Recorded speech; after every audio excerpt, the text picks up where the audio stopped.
ಎಲ್ರಿಗೂ ಎಲ್ಲ ವೀಕ್ಷಕರಿಗೂ ಮತ್ತು ಎಲ್ಲ ಸಿನಿ ರಸಿಕರಿಗೂ ನಿಮ್ಮ ಪ್ರೀತಿಯ ದುನಿಯಾ ವಿಜಯ್ ಮಾಡೋ ನಮಸ್ಕಾರ.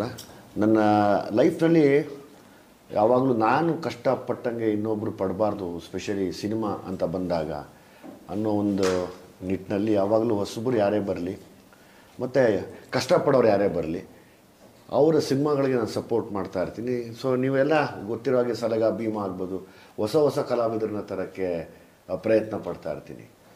ಈ ಯೋಚನೆ ಯಾವಾಗಲೂ ನನ್ನ ತಲೆಯಲ್ಲಿ ಯಾವಾಗಲೂ ಇದ್ದೇ ಇರುತ್ತೆ. ಸೊ ಹಾಗಾಗಿ ನಾನು ಮುಂದೆ ಮಾಡುವಂಥ ನನ್ನ ಸ್ವಂತ ಬ್ಯಾನರಲ್ಲಿ ಹೊಸ ಸಿನಿಮಾಗಳಿಗೆ, ಹೊಸ ಕಲಾವಿದರಿಗೆ ಅವಕಾಶ ಕೊಡ್ತಿರ್ತೀನಿ. ಒಂದೊಂದು ಸರ್ತಿ ನಮ್ಮ ಸಿನಿಮಾದ ಹಣೆ ಬರಗಳು ಹೆಂಗಿರುತ್ತೆ ಅಂದರೆ, ತುಂಬ ಒಳ್ಳೆಯ ಸಿನಿಮಾಗಳು, ತುಂಬ ಎನರ್ಜಿ ಇರುವಂಥ ಸಿನಿಮಾಗಳು, ತುಂಬ ಒಳ್ಳೆ ಕಲಾವಿದರು ಇರುವಂಥ ಸಿನಿಮಾಗಳು, ತುಂಬ ಒಳ್ಳೆಯ ವಿಷಯ ಇರುವಂಥ ಸಿನಿಮಾಗಳು, ಮತ್ತು ತುಂಬ ವೆಯ್ಟೇಜ್ ಇದ್ದು ಎಸ್ ಇಂಥ ಒಂದು ಕತೆ ಇಲ್ಲಿ ಬರಬೇಕು ಅನ್ನುವಂಥ ಸಿನಿಮಾಗಳು ಗೊತ್ತಿಲ್ದಂಗೆ ಹಂಗೆ ಮಾಯ ಆಗ್ಬಿಡ್ತವೆ.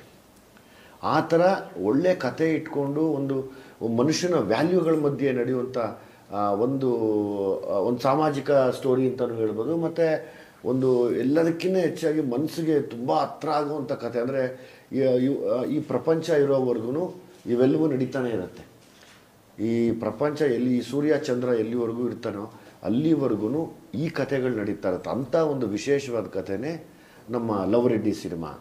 ನನಗೆ ಅನ್ನಿಸಿದ್ದು ಒಂದೇ, ನಮ್ಮ ಸ್ನೇಹಿತ ಪ್ರವೀಣ್ ಕೇಳಿದಾಗ ಈ ಸಿನಿಮಾನ ಹೆಂಗನ ಮಾಡಿ ಮುಂದೆ ನಿಂತು ನೀವು ಪ್ರೆಸೆಂಟ್ ಮಾಡಬೇಕು ನಾನು ಅದೇ ಕೇಳಿದೆ. ಸಿನಿಮಾದ ವಿಶೇಷ ಏನು, ನಾನು ಸರಿ ಸಿನಿಮಾ ನೋಡಬೇಕು, ಸಿನಿಮಾ ನೋಡಿದ್ಮೇಲೆ ನಾನು ಹೇಳ್ತೀನಿ. ಯಾಕಂದರೆ ಸುಮಾರು ಜನ ನನಗೆ ಬಂದು ಹೇಳ್ತಿರ್ತಾರೆ, every day minimum 1 or 2 calls ಬರುತ್ತೆ, ಅಥವಾ ಸಿನಿಮಾ ಮಾಡಬೇಕು ಅಂತ ಕೇಳ್ತಾರೆ, ಅಥವಾ ಸಿನಿಮಾ ಪ್ರೆಸೆಂಟ್ ಮಾಡಬೇಕು ಅಂತಾರೆ. ನನ್ನ ಭೀಮಾ ಸಲಗ ಆದಮೇಲೆ ಅಂದ್ಕೊಂಡೆ, ಇಲ್ಲ ನಾನು ಹೆಂಗಾದ್ರೂ ಮಾಡಿ ಹೊಸ ಕಲಾವಿದರಿಗೆ, ಹೊಸಬ್ರಿಗೆ ಏನಾರ ಮಾಡೋಕ್ಕೆ ನಾನು ಟ್ರೈ ಮಾಡಬೇಕು ಅಂದಾಗ ಭೀಮಾದ ಆ ಗ್ಯಾಪ್ನಲ್ಲಿ ಆನೆಸ್ಟಾಗಿ ಹೇಳಬೇಕಾದ್ರೆ ನಾನು ಪ್ರಮೋಟ್ ಮಾಡ್ತಾ ಇದ್ದೀನಿ ಅಂತನೂ ಪ್ರೆಸೆಂಟ್ ಮಾಡ್ತಾ ಇದ್ದೀನಿ ಅಂತನಲ್ಲ, ಮನಸ್ಸಿಗೆ ಮುಟ್ಟಿದಂಥ ಒಂದು ಕಥೆನೇ ಲವ್ ರೆಡ್ಡಿ. ಸೊ